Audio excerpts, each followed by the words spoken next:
ਵਾਲੇਕਮ। ਲਓ ਜੀ ਅੱਜ ਮੈਂ ਮੌਜੂਦ ਹਾਂ ਸ਼ਮਾਰ ਰੋਡ ਤੇ। ਮੁੰਡਾ ਬੜਾ ਸਟਾਰ ਟਿਕਟਾਕ ਕਰੇ ਤੇ ਵੇਖੋ ਆਪਣੇ ਨੂੰ ਕਹਿੰਦੇ ਮੈਂ ਬੜਾ ਟਿਕਟਾਕ ਕਰਾਂ। ਵੇਖੋ ਟਿਕਟਾਕ ਦੇ ਚੱਕਰਾਂ ਦੇ ਵਿੱਚ ਸ਼ੱਕਰਪਾਰੇ ਦਾ ਕੀ ਹਾਲ ਕਰ ਛੜਿਆ।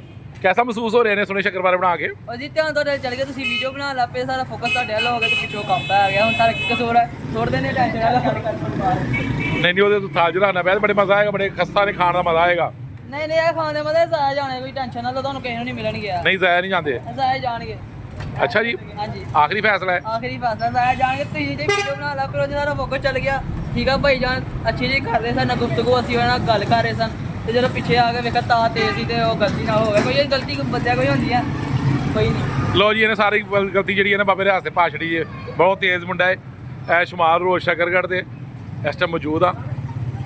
ਅੱਜ ਸ਼ੱਕਰਗੜ੍ਹ ਆਣਾ ਹੋਇਆ ਤੇ ਸੋਚਿਆ ਚਲੋ ਸਮੋਸੇ ਖਾਈਏ। ਇਹਨਾਂ ਦਾ ਸਮੋਸਾ ਖਾਧਾ ਬਾਬਾ ਸਮੋਸਾ ਮਜ਼ਾ ਨਾ ਲੱਗਾ ਪਰ ਇਹਨੇ ਸ਼ੱਕਰਪਾਰੇ ਸਾਰੇ ਸਾੜ ਛੜੇ ਨੇ। ਸ਼ੱਕਰਪਾਰੇ ਨਮਕ ਪਾਰੇ ਸਾਰੇ ਸਾੜ ਛੜੇ।